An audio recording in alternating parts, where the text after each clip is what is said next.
caught in the crossfire. Was caught in the क्या आप जानते हैं प्रेम और दया क्या होती है? कौन है हमारा असली पड़ोसी? प्रभु यीशु ने इस प्रश्न का उत्तर एक कहानी के माध्यम से दिया। एक ऐसी कहानी जो आज भी हर दिल को झकझोरती है। यह है उपकारी सामरी की दृष्टांत कथा। एक दिन एक धर्मशास्त्री ने यीशु से पूछा, गुरु, अनंत जीवन पाने के लिए मुझे क्या करना चाहिए? यीशु ने कहा, तू परमेश्वर से पूरे मन, आत्मा, बल और समझ से प्रेम कर और अपने पड़ोसी से अपने समान प्रेम कर। उस व्यक्ति ने फिर पूछा, मेरा पड़ोसी कौन है? और तब यीशु ने उसे यह दृष्टांत सुनाया। यरूशलेम से यरीहो का रास्ता। एक आदमी अकेला यात्रा पर जा रहा था, यरूशलेम से यरीहो की ओर। रास्ता सुनसान था, खतरनाक और डरावना। अचानक डाकू उस पर टूट पड़े, उसे मारा, उसके कपड़े उतारे और अधमरा छोड़कर भाग गए।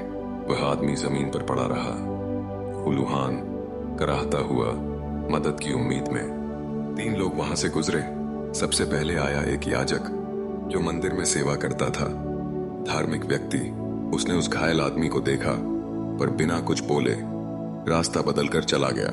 फिर आया एक लेवी, मंदिर का सेवक, धार्मिक रीति का जानकार। उसने भी देखा और आगे बढ़ गया। घायल आदमी वहीं पड़ा रहा। लेकिन फिर आया एक सामरी, एक ऐसा इंसान जिसे यहूदी समाज तुच्छ समझता था, जिससे कोई मेल जोल नहीं रखता था। पर वही सामरी, उसका दिल करुणा से भर उठा। सच्चा प्रेम दिखाने वाला बाहरी व्यक्ति। वह सामरी उस घायल व्यक्ति के पास गया, उसके घावों को धोया, तेल और दाखरस लगाया, उसे अपने गधे पर बिठाया और एक सराय में ले गया।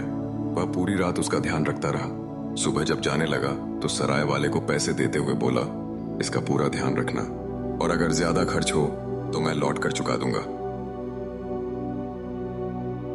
यीशु ने धर्मशास्त्री से पूछा, बताओ, इन तीनों में से सच्चा पड़ोसी कौन था?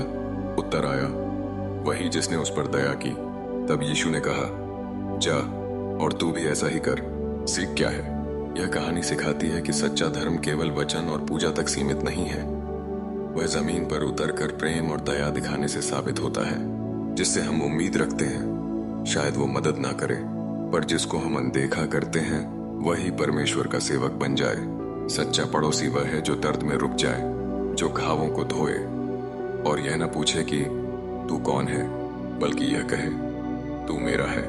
आज जब तू अपने आसपास देखे और किसी को टूटा हुआ पाए तो तू मत निकल जाना, उस सामरी की तरह रुक जाना, क्योंकि तेरी करुणा किसी की प्रार्थना का उत्तर बन सकती है।